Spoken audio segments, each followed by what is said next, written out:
The blizzard had been raging for 36 hours when Victor Havel's cabin collapsed under the weight of 8 feet of snow, trapping his family inside until Lucas Novak pulled them through a tunnel he'd dug from his fortress 200 yards away. 6 months earlier, those same men had called Lucas a fool for wasting an entire summer cutting blocks of snow and stacking them like a child's fantasy castle.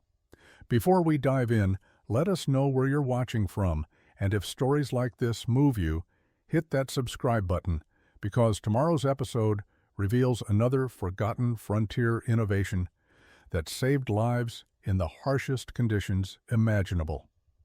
The snow fell in silence across the Colorado high country on the morning of November 3, 1880. Lucas Novak stood outside the log cabin he shared with Tomas Svoboda, watching the first flakes of the season drift down through the pine branches. The air smelled clean and cold, carrying that particular sharpness that came at elevations above 10,000 feet. Lucas was 32 years old that winter, a Czech immigrant who had arrived in America 7 years earlier with nothing but carpentry skills learned from his father and a determination to build a life far from the coal mines of Pennsylvania. He and Thomas had come to these mountains 2 winters before, drawn by reports of abundant beaver and marten in the remote valleys where few trappers bothered to work. The elevation made everything harder. Water froze solid by October. Snow accumulated to depths that made travel impossible for weeks at a time. The nearest settlement with a store was 4 days' journey on snowshoes. But the isolation also meant the fur-bearing animals were plentiful and relatively naive to traps. In their first season, Lucas and Tomas had taken enough pelts to pay for another year's supplies and save a modest sum beyond that. Their cabin sat on a bench of land above a creek that ran year-round, fed by springs that stayed liquid even in the deepest cold. The structure was typical of what trappers built in those years. Logs cut from nearby lodgepole pines, notched at the corners using the saddle notch technique Lucas had learned from a Swedish trapper the previous summer. The walls were chinked with moss and mud. A single door made from split planks hung on leather hinges. One small window covered with oiled paper let in minimal light. The roof was poles and bark, covered with a layer of sod.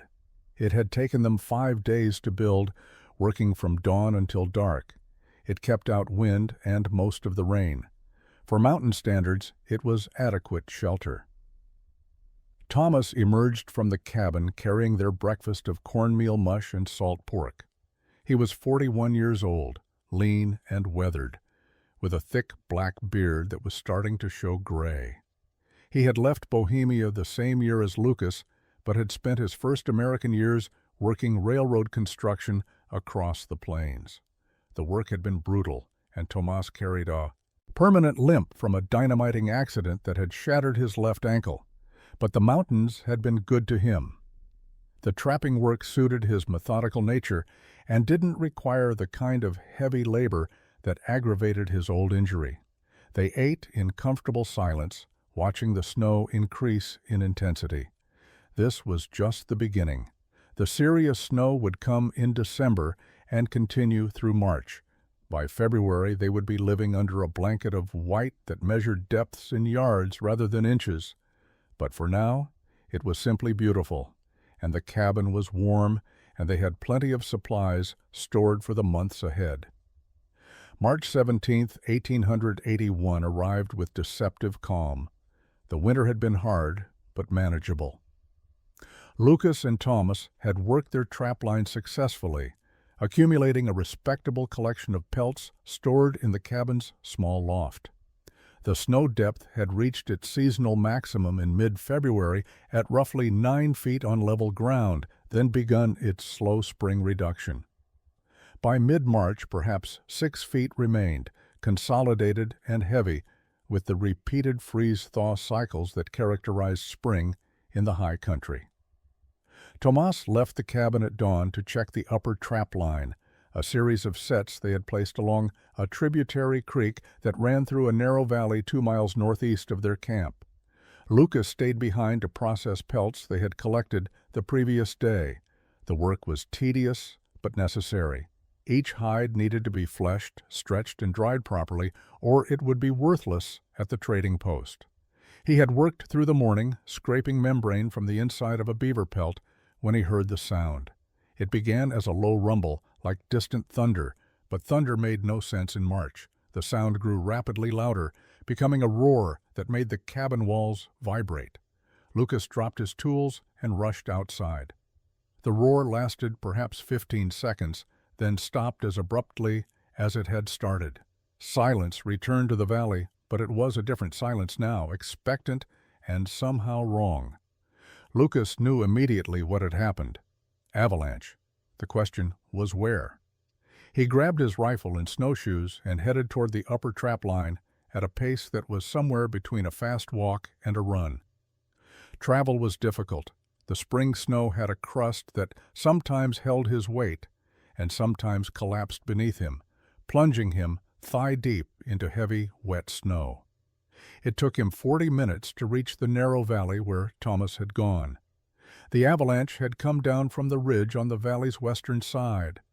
The crown where the snow had fractured was visible as a clean line across the slope, perhaps 400 yards above the valley floor. The debris field spread across the entire valley bottom, a chaotic mass of snowblocks, broken trees, and rock. The slide had been massive, likely triggered by the warming temperatures and the weight of the winter's accumulated snow finally exceeding what the slope could hold. Lucas found Thomas at the edge of the debris field. The avalanche had caught him while he was checking a trap near the creek. He had been swept perhaps 200 feet down slope and buried under 6 feet of concrete hard snow. By the time Lucas excavated the body using a broken tree branch as a shovel, Tomas had been dead for at least 30 minutes. His neck was broken. He had probably died instantly when the snow slammed him against a tree or rock during the initial moments of the slide. Lucas sat in the snow next to his friend's body and tried to understand what had just happened. Lucas buried Tomas on a south-facing slope above their cabin where the snow had melted enough to allow digging into the rocky soil. The grave was shallow. The ground was still frozen 18 inches down. He piled rocks over the site to protect it from animals and marked it with a cross made from 2 pine branches lashed together with leather cord. He spoke no words over the grave. Tomas had not been a religious man, and Lucas felt that silence was more honest than empty prayers. The weeks that followed were difficult in ways Lucas had not anticipated. The practical aspects of continuing alone were manageable. He could run the trap lines himself, though it meant longer days and more risk. He could process the pelts and maintain the cabin and perform all the tasks that survival required. What he could not manage was the constant awareness that the cabin they had built offered almost no real protection against the forces that surrounded them. He began studying the cabin with new eyes, seeing weaknesses everywhere. The notched corners were the most obvious problem. The saddle notch technique they had used created gaps where the logs did not fit tightly together.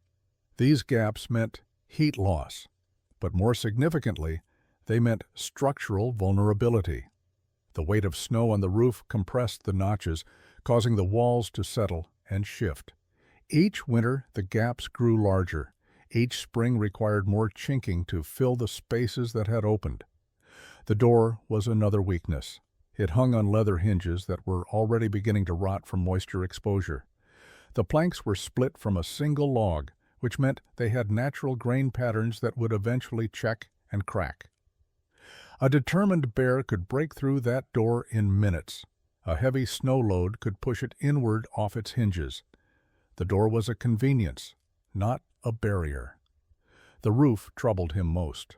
Poles and bark and sod were adequate for shedding rain, but they offered no resistance to weight from above.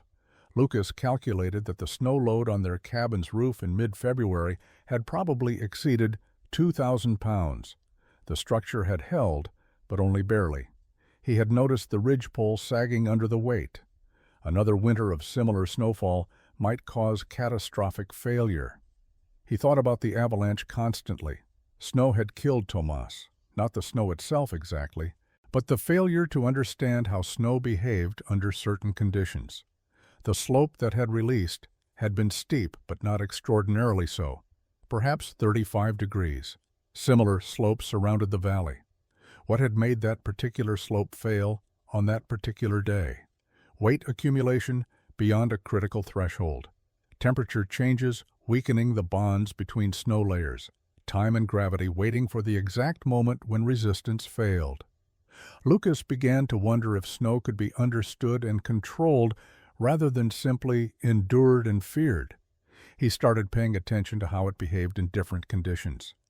Late April brought the serious melting season. Temperatures climbed above freezing during daylight hours, and the snowpack began its rapid transformation from solid mass to liquid runoff. The creek near Lucas's cabin swelled to 3 times its normal width, running brown with suspended sediment. The sounds of dripping water and collapsing snow caves filled the forest. Within 2 weeks, the valley floor was mostly bare ground, scattered with patches of dirty snow in shaded areas. But Lucas noticed something during those weeks of melting that captured his attention completely. Not all snow melted at the same rate. Snow in direct sunlight disappeared within days. Snow under dense forest canopy lasted weeks longer, and snow in deep shade on north-facing slopes above 10,000 feet elevation barely melted at all. By mid-May, when the valley was showing green grass and early wildflowers, there were still areas high on the shadowed slopes where 6 feet of compacted snow remained, looking less like seasonal accumulation and more like permanent ice. Lucas climbed to one of these persistent snowfields on a cool morning in late May. The snow here had gone through 4 months of freeze-thaw cycles. The surface was hard enough to walk on without snowshoes. He kicked at it with his boot heel and barely made a dent. This was not the soft powder that fell in December or even the heavy, wet snow of March. This was something different, something compressed and consolidated by its own weight and the repeated melting and refreezing of its surface layers. He took out his knife and tried to cut into the snow. The blade sank in slowly, meeting resistance like cutting into dense wood. He carved out a small block, perhaps 6 inches on each side. The block held together when he lifted it. The snow had a crystalline structure, the individual flakes long since merged into a solid mass. He could see layers within the block where different storms had deposited snow of slightly different characteristics, but the layers were bonded together, not separate. Lucas spent that afternoon experimenting with cutting larger blocks. He used his hatchet to chop into the snowfield, creating rough, rectangular shapes. The snow was soft enough to cut but hard enough to hold its form. A block 2 feet long, 1 foot wide, and 1 foot thick weighed perhaps 40 pounds, and remained solid when he handled it. The cut faces were rough, showing the granular structure of the compacted snow, but the blocks did not crumble or collapse. He carried 1 block down to his cabin and left it in full shade on the north side of the structure. 3 days later, the block remained intact. A week later, it had lost perhaps 10% of its mass to sublimation and melting, but it still held its shape. 2 weeks later, it was still recognizable as a block. June brought the brief mountain summer and the arrival of other trappers returning to the high country after selling their winter pelts in Denver or the smaller trading posts to the east. The community of men working this region was small and scattered. Perhaps 20 trappers spread across 50 square miles of mountain valleys. Most worked alone or in pairs, seeing each other only occasionally when their travels overlapped or when someone needed help with a difficult task. Victor Havel arrived at Lucas's cabin in mid-June, leading a pack mule loaded with supplies for the coming year.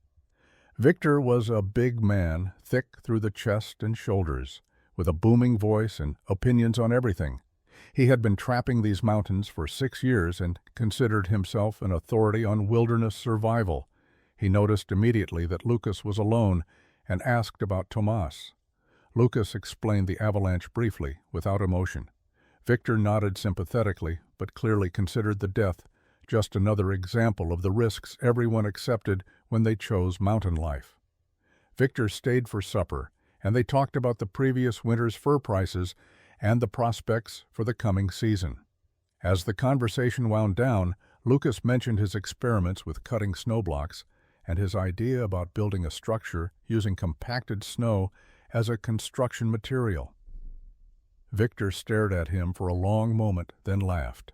Not a polite chuckle, but a genuine belly laugh that went on for several seconds. When he could speak again, Victor asked if Lucas was serious.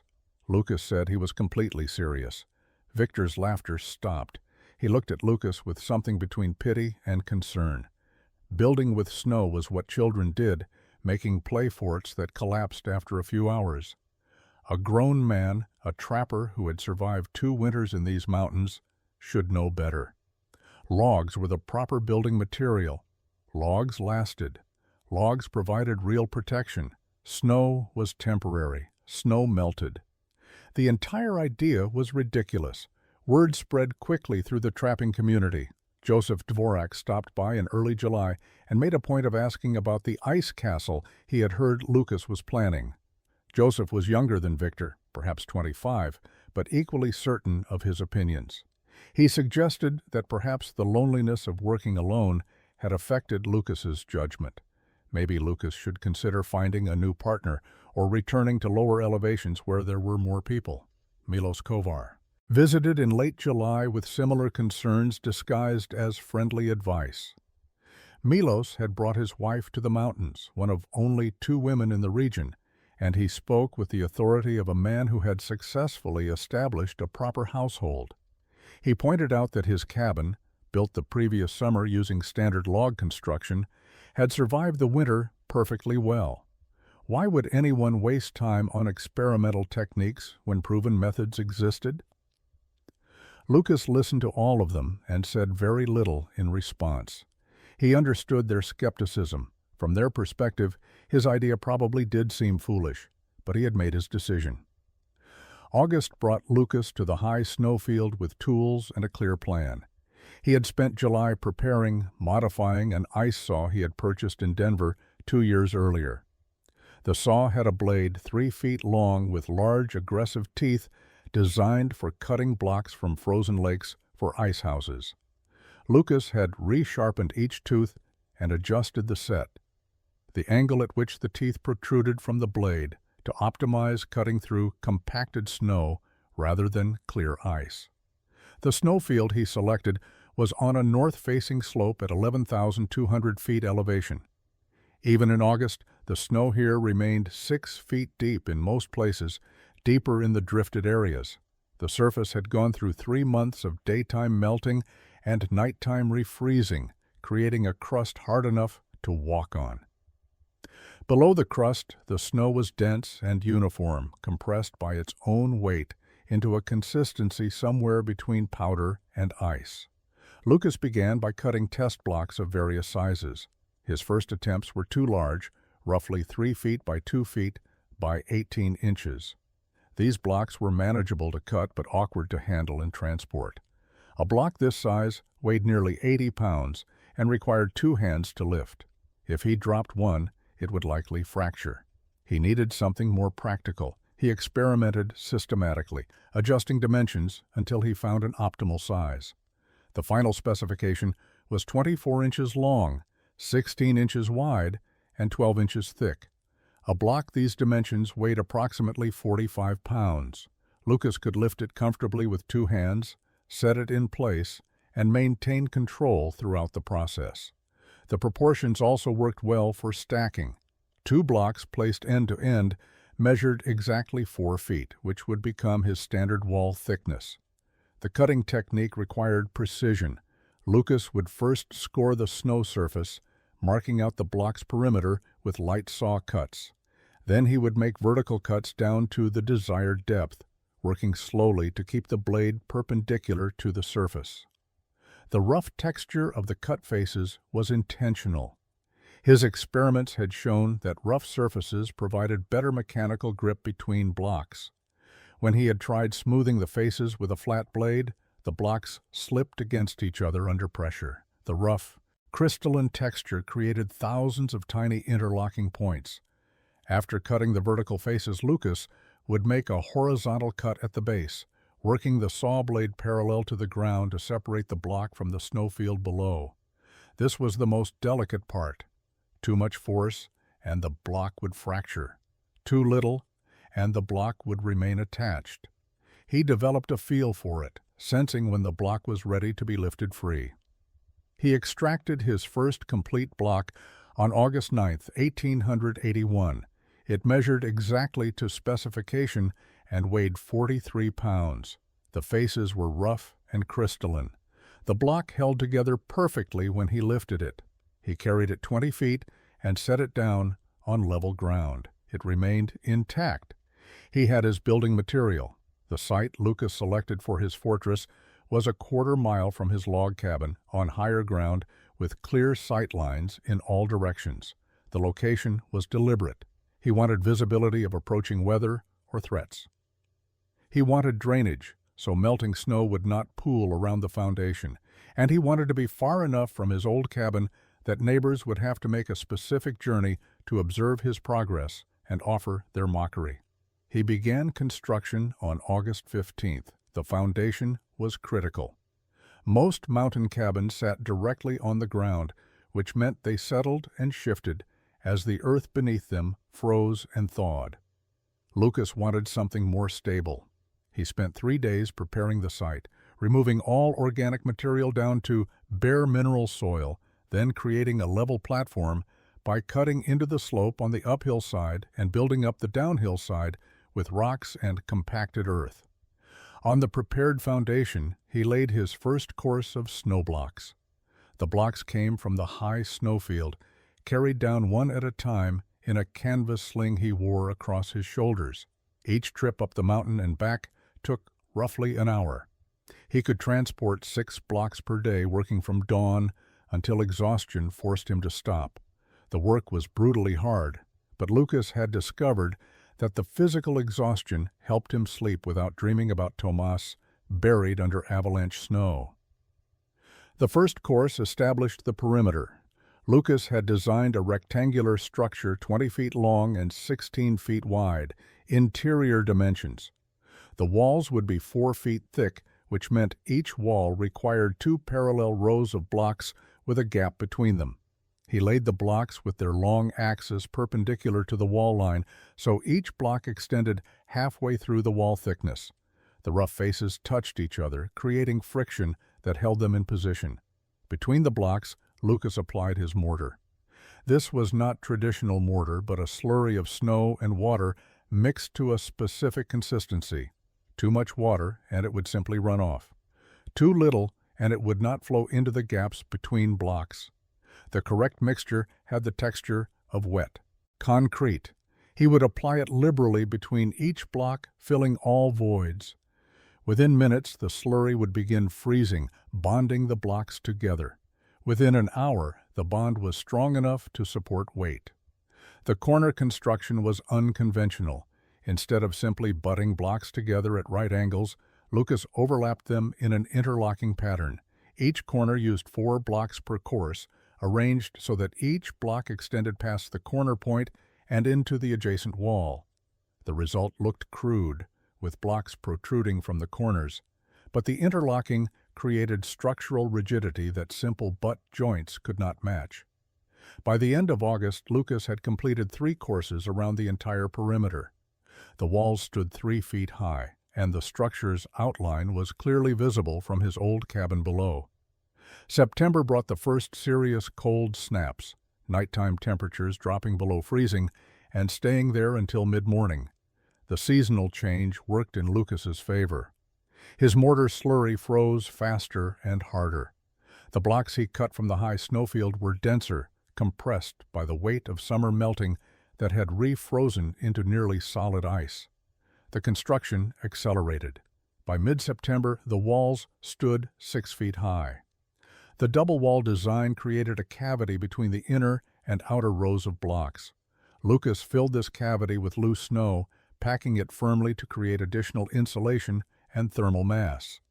The technique was similar to what stonemasons did with rubble-filled walls, using cheaper material in the hidden interior while maintaining structural integrity with the outer faces. Victor Havel visited in late September with Joseph Dvorak and Milos Kovar. The three men stood 30 yards from the construction site, arms crossed, watching Lucas work. They did not offer to help. They did not ask questions about his technique. They simply observed for perhaps 10 minutes.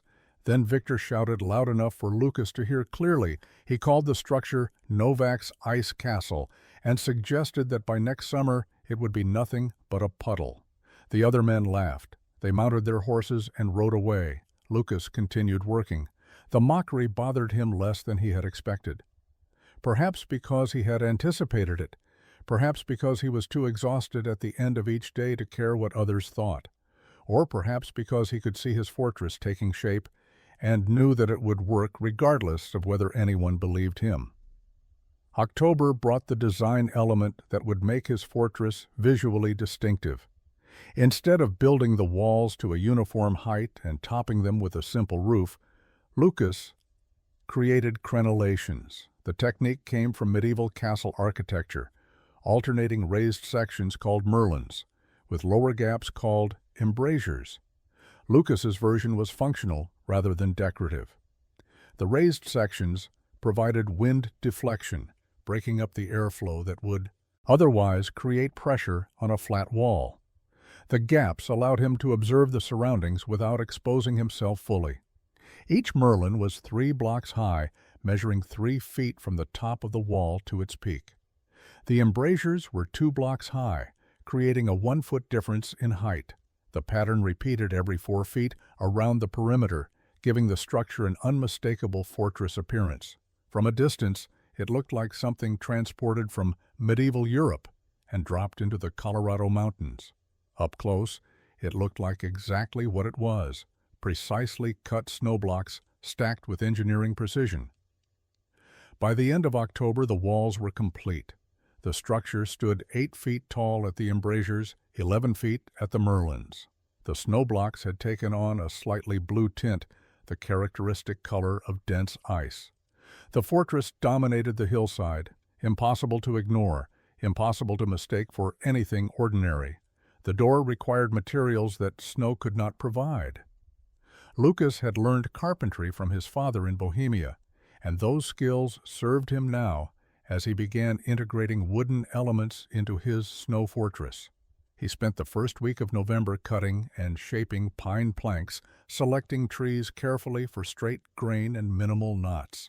Each plank was hewn to 3 inches thick and fitted with tongue and groove joints that interlocked when assembled. The completed door measured 6 feet tall and 4 feet wide, weighing nearly 100 pounds. The door frame presented a unique engineering challenge. In traditional log construction, the frame was simply notched into the wall logs. But Lucas's snow blocks could not be notched without compromising their structural integrity. His solution was to create the frame first, then build the snow walls around it. He constructed a rectangular frame from 8-inch thick timbers, mortised and pegged at the corners for maximum strength. The frame extended 18 inches into the wall on all sides, anchoring it within the snow block construction. As he built the walls up around the frame, Lucas packed his snow mortar slurry extra thick against the wood, creating a bond between the organic and frozen materials. The slurry filled every gap and froze solid, locking the frame in place as securely as if it had been set in stone. The door itself hung on iron hinges he had purchased in Denver the previous year. These were not delicate household hinges, but heavy-duty hardware designed for barn doors, each hinge weighing 5 pounds and capable of supporting substantial weight. The locking mechanism was equally robust. Lucas installed a wooden bar that dropped into iron brackets on the interior, the standard method for securing cabin doors. But he added a second system, a heavy beam that slid horizontally through guides and into a mortise cut into the adjacent wall blocks. When this beam was engaged, the door was not merely locked, but structurally integrated with the wall itself. Opening it from outside would require destroying a significant section of the fortress. The chimney system required careful planning. Heat was necessary for survival, but heat could also destroy his snow walls if not properly managed. Lucas's solution was to build a stone chimney in the corner farthest from the door. He hauled rocks from the creek below, selecting flat pieces that could be stacked with minimal mortar. The chimney rose through the roof in a straight column, narrow at the base and widening slightly as it climbed. This design created draft while minimizing the amount of heated stone in contact with the snow walls. Between the stone chimney and the snow walls, Lucas left an air gap of 6 inches, packed with loose snow for insulation. The heat from the fire would rise directly up the chimney rather than radiating outward into the walls. He tested this design repeatedly during construction, building small fires and monitoring the snow blocks for any signs of melting. The system worked perfectly. Heat rose up the column while the surrounding walls remained frozen solid, their rough crystalline surfaces showing no deterioration from the warmth just inches away. The roof construction began in mid-November as the first significant snows of the new winter started falling. Lucas had debated several approaches before settling on a design that balanced strength, insulation, and protection from the elements. The solution combined traditional materials with his snow engineering principles. Heavy timber beams spanned the width of the structure, resting on the top course of snow blocks. These beams were lodgepole pine trunks, stripped of bark and shaped to consistent 8-inch diameter. He spaced them every 2 feet, creating a framework strong enough to support substantial weight. Across these beams, Lucas laid split planks, each one pegged to the beams below, using wooden dowels he had whittled during evening hours. The planks overlapped like shingles, each course covering the gaps in the course below. This created the first layer of waterproofing. Over the planks he spread sheets of birch bark gathered from lower elevations where birch trees grew. Birch bark was naturally waterproof and flexible, prized by trappers for emergency shelter and container construction. But Lucas did not trust the bark alone. Over this layer he spread a mixture he had developed through experimentation, a combination of clay from the creek bank, pine pitch boiled down from sap, and animal fat rendered from beaver carcasses. The mixture was applied warm, spread thick across the entire roof surface. As it cooled, it formed a flexible, waterproof membrane that sealed every potential leak. The final layer was sod, living earth, and grass that he cut in rectangular pieces from a meadow and laid over the sealed surface like tiles. The completed roof was 18 inches thick and weighed several tons. The snow block walls supported this weight without difficulty, the blocks having compressed and bonded into a structure nearly as strong as stone. The multiple layers provided exceptional insulation, keeping interior heat from escaping while preventing cold from penetrating downward. Inside, Lucas built a sleeping platform along one wall, raised 2 feet above the floor. The platform was heavy planks supported by log posts driven into the ground before he had laid the first course of blocks. Beneath the platform, he created storage space for supplies, tools, and equipment. The elevation kept him off the cold ground and provided better air circulation around his sleeping area. Along another wall, he constructed shelves using the same careful joinery he had employed throughout. These shelves held his cooking supplies, food stores, ammunition, and personal items. Each shelf was braced with iron brackets and could support substantial weight without sagging. He carved alcoves directly into the snow walls for additional storage, discovering that items stored in these frozen niches stayed remarkably well preserved, the cold acting as natural refrigeration. The floor remained bare earth, packed hard and level. Lucas considered laying planks, but decided against it. The earth floor helped regulate interior humidity and provided thermal connection to the ground below, which stayed warmer than the air during deep winter. He spread canvas over the high traffic areas to minimize dust and mud. By November 20, 1881, The fortress was complete, and Lucas moved his supplies from the old cabin into his new home. December arrived with temperatures that dropped below zero and stayed there for days at a time. The first major storm of the season hit on December 7th, dumping 3 feet of new snow across the high country over a period of 36 hours. Wind drove the falling snow horizontally at times, creating drifts that buried anything less than 4 feet tall. Lucas watched the storm from inside his fortress, warm and comfortable despite the fury outside. The fortress performed exactly as he had hoped. The thick walls moderated temperature swings dramatically.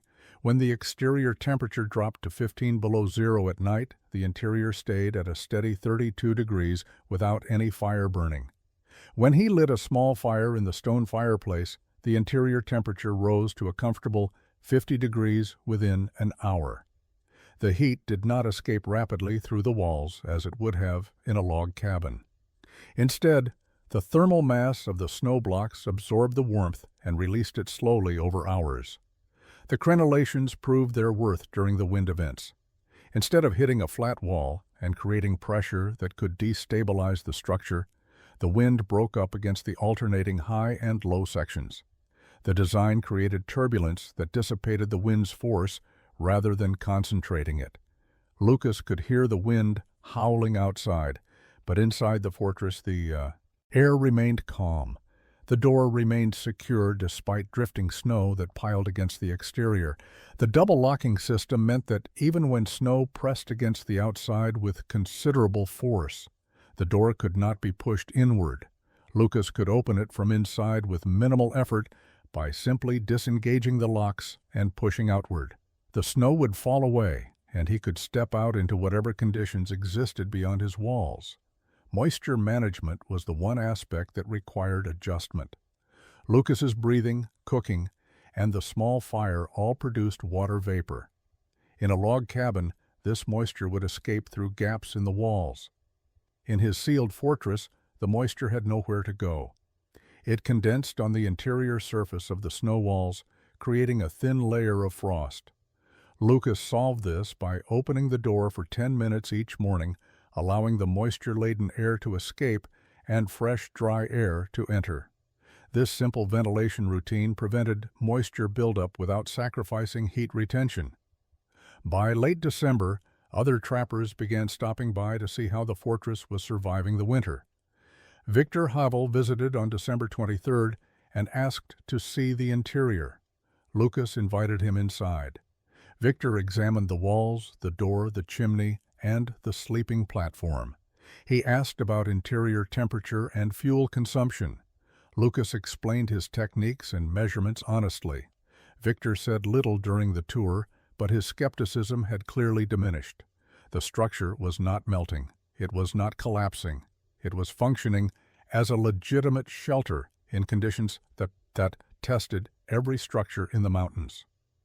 Joseph Dvorak stopped by in early January and admitted, somewhat grudgingly, that perhaps the snow fortress was not as foolish as he had initially believed.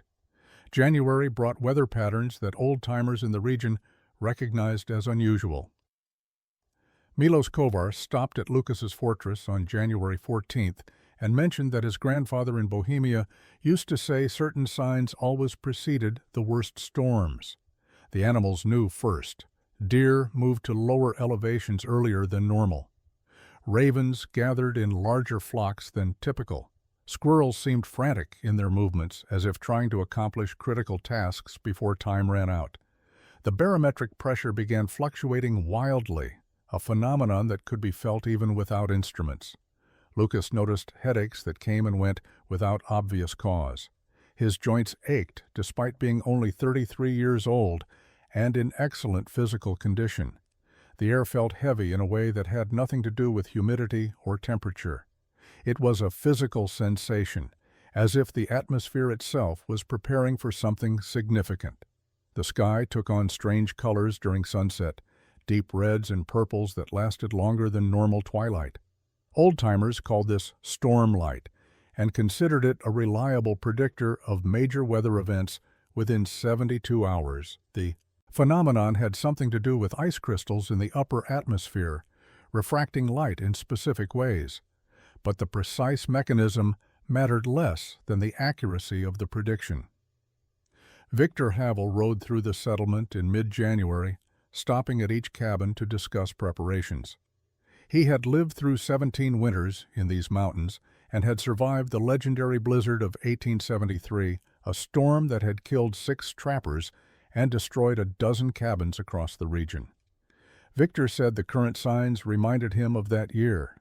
The same heavy feeling in the air, the same animal behavior, the same stormlight at sunset. Most trappers felt secure in their preparations. They had survived previous winters in their log cabins. They had adequate supplies stored. Firewood was stacked and dried. Food was plentiful. The standard preparations that had always been sufficient would be sufficient again. Only a few men, Victor among them, felt genuine concern.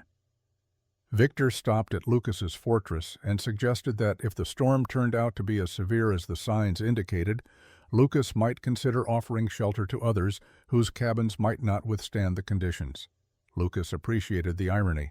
6 months earlier, these men had mocked his fortress as a waste of effort. Now Victor was suggesting it might become a refuge. But Lucas did not point this out. He simply told Victor that anyone who needed shelter would be welcome. The fortress was large enough to accommodate a dozen people if necessary, and he had supplies that could be stretched to feed that many for several days if required. The storm arrived on January 23, 1882. It began gently, light snow falling straight down in the still air, but within hours the wind picked up and the snowfall intensified. By nightfall, visibility had dropped to less than 10 feet. The blizzard had begun.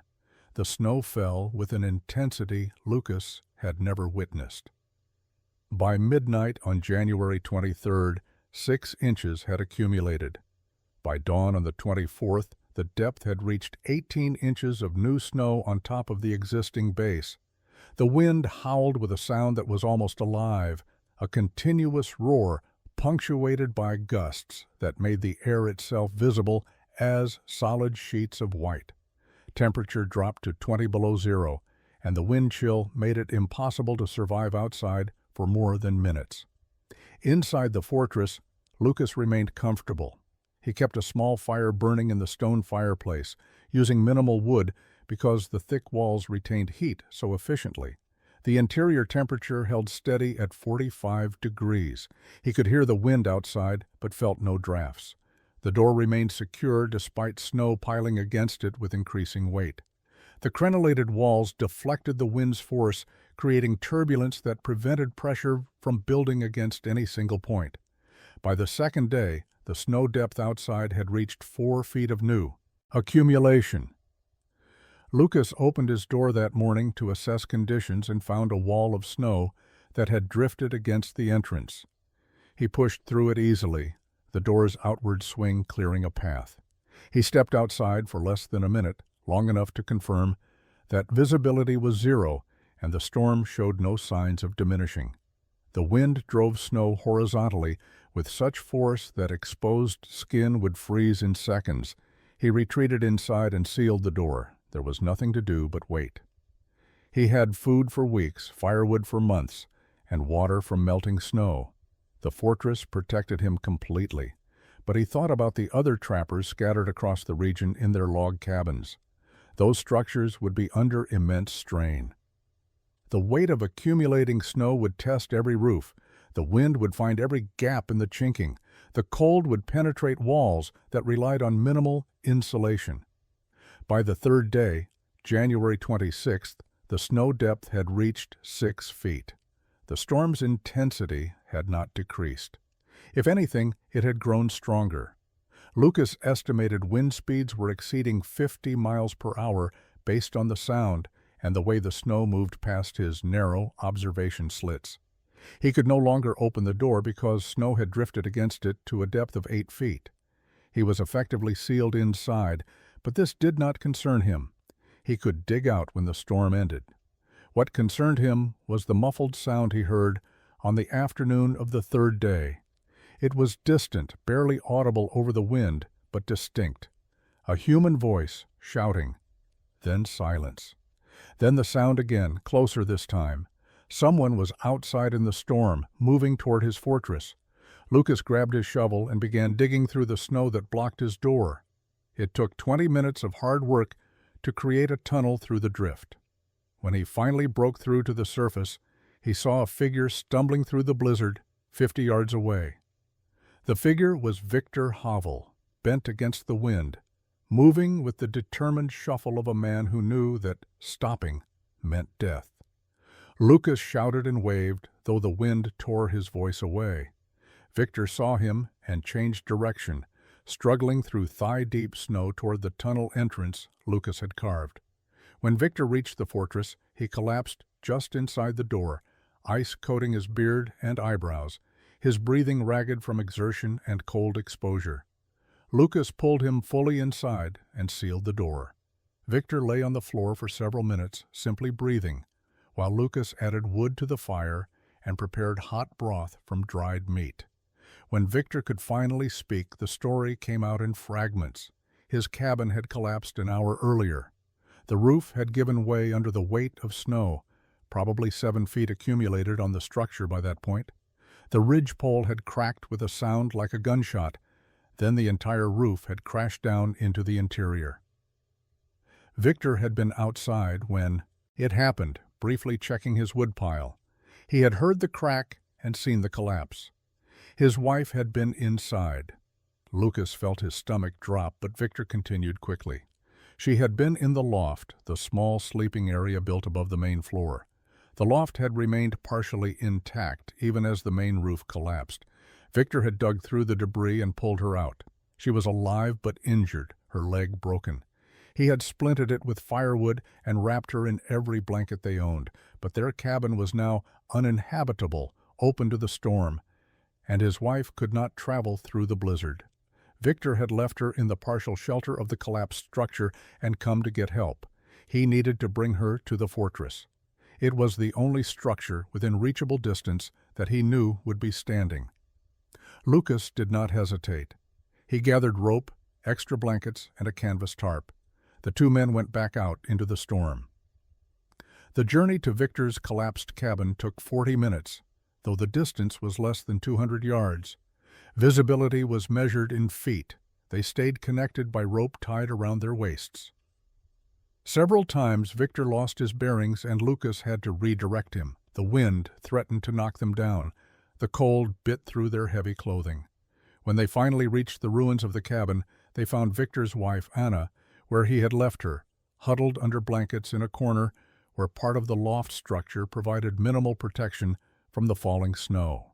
They wrapped her in the canvas tarp and additional blankets, creating a cocoon that protected her from wind and cold. Lucas and Victor carried her between them, struggling back toward the fortress through conditions that were worsening. The return trip took over an hour. By the time they reached the tunnel entrance, all three were on the edge of hypothermia. They collapsed inside, and Lucas sealed the door behind them. Anna Havel's leg required immediate attention. The break was clean below the knee, but the splint Victor had applied in haste was inadequate. Lucas had basic medical knowledge gained from necessity rather than training. He reset the splint properly, using straight pine boards and leather straps, immobilizing the leg from ankle to mid-thigh. Anna bore the pain with minimal sound, biting down on a leather strap.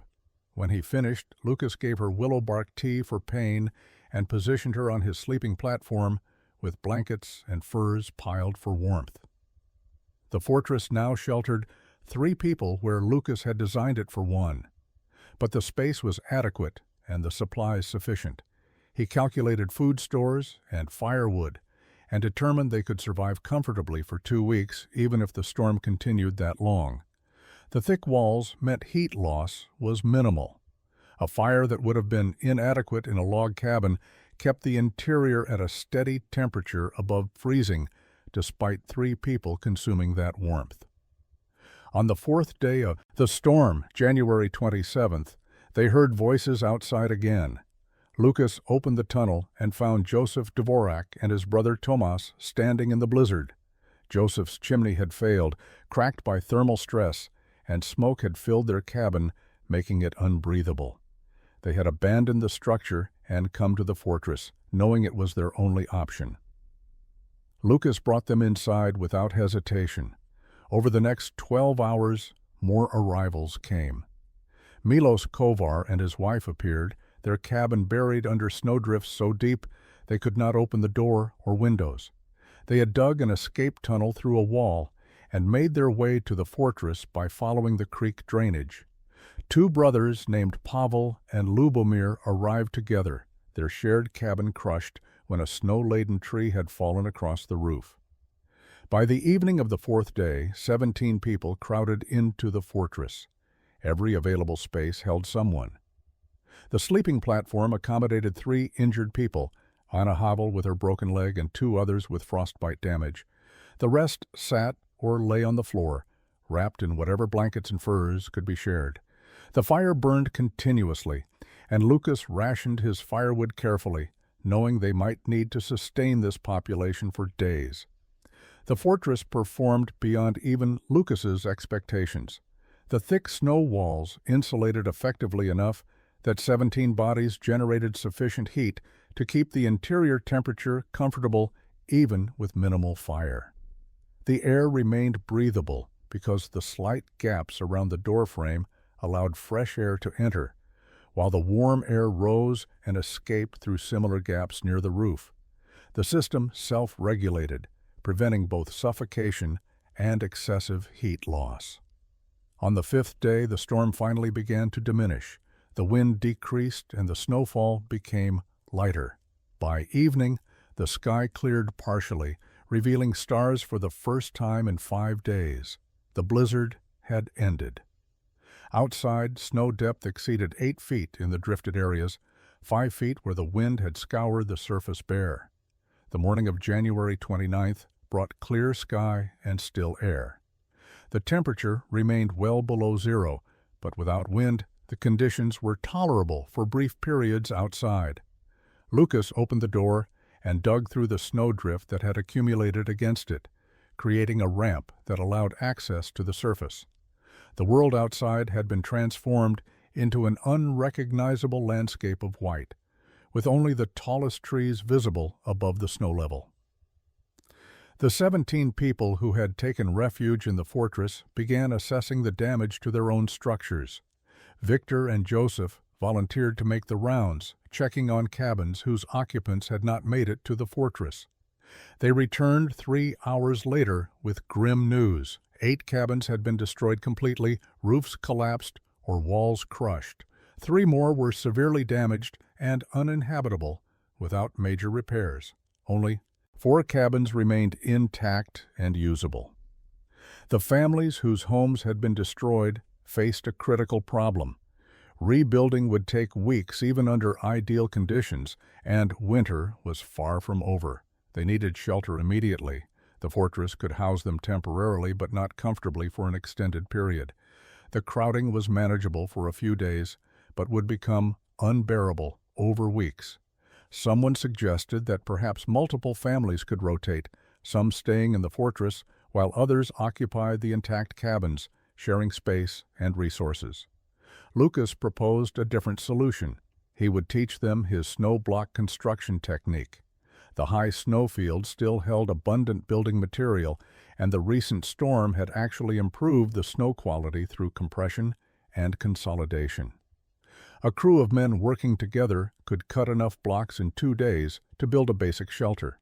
The construction would go faster with multiple people than it had when Lucas worked alone, and crucially, the technique required no scarce resources. No logs needed to be cut and hauled. No expensive hardware was required for the basic structure.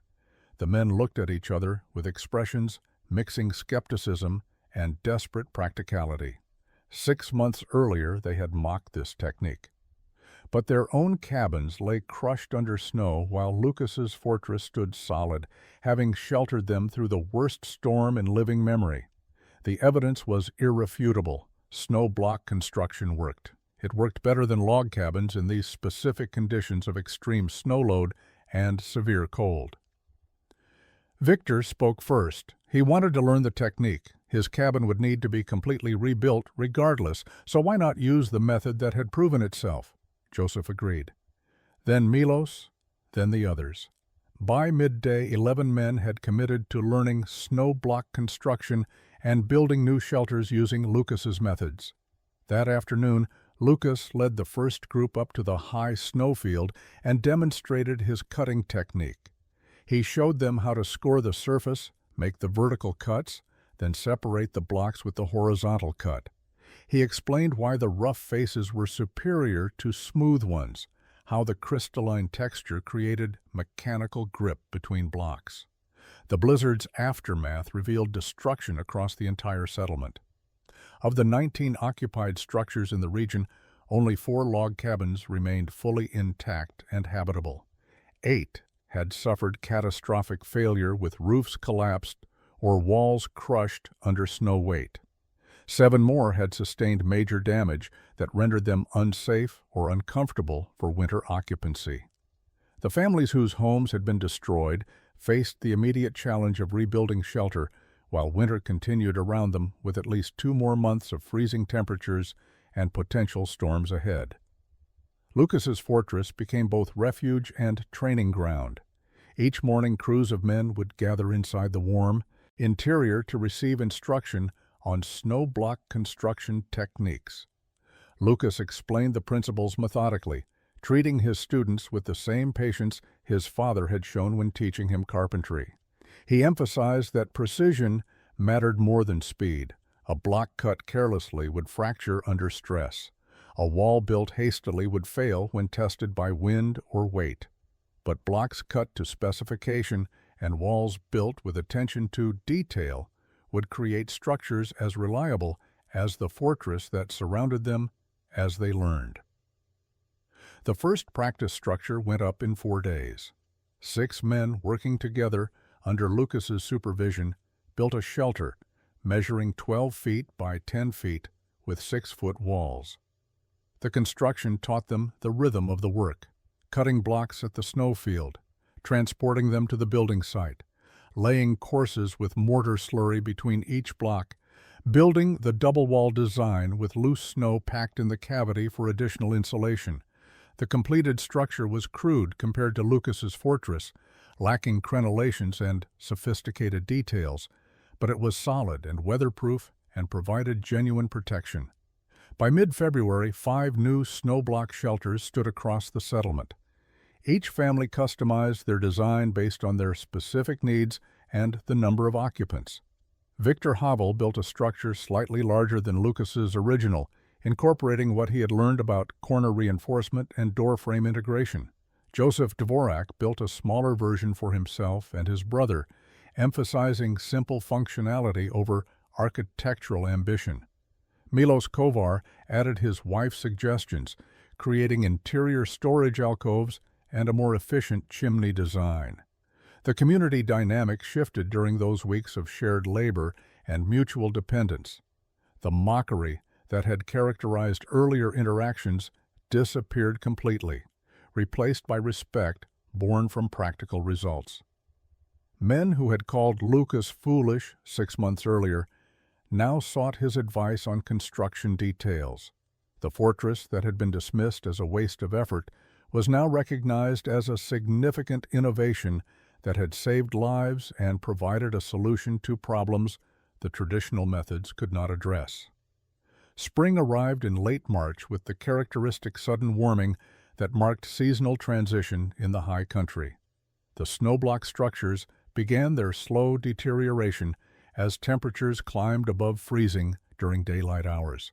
But the buildings had served their purpose, providing secure shelter through the most dangerous months. Some families chose to rebuild with logs once timber became accessible.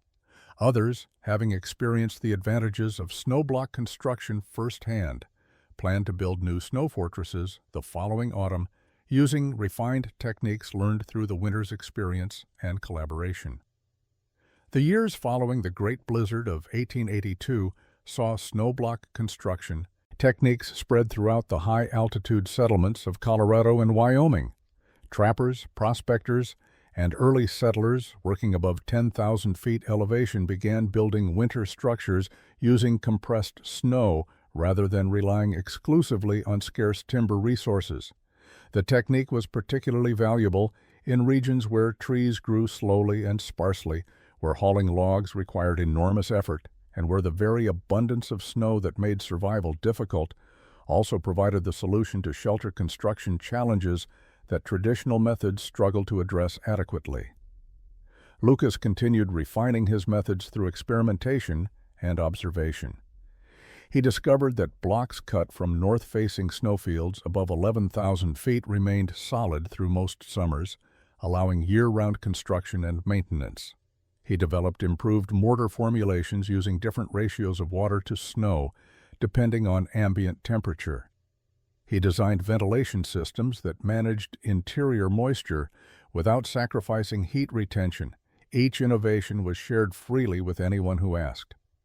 Lucas never attempted to profit from his techniques or claim exclusive knowledge. He understood that survival in the mountains depended on shared information and mutual support among people facing common challenges. By 1885, an estimated 30 snowblock structures existed across the Colorado and Wyoming high country. Some were simple shelters built in days. Others were elaborate fortresses that rivaled Lucas's original in size and sophistication. A prospector named Anders Nielsen built a snowblock warehouse near his silver claim that stored equipment and supplies through multiple seasons. A survey crew working above timberline constructed a base camp entirely from snowblocks that housed 12 men through a winter of mapping work in conditions that would have made traditional camping impossible. The structures saved lives in ways both dramatic and mundane. During the severe winter of 1887, another major blizzard struck the region. This time, families in snowblock shelters weathered the storm without casualties, while 3 trappers in log cabins died from exposure when their structures failed.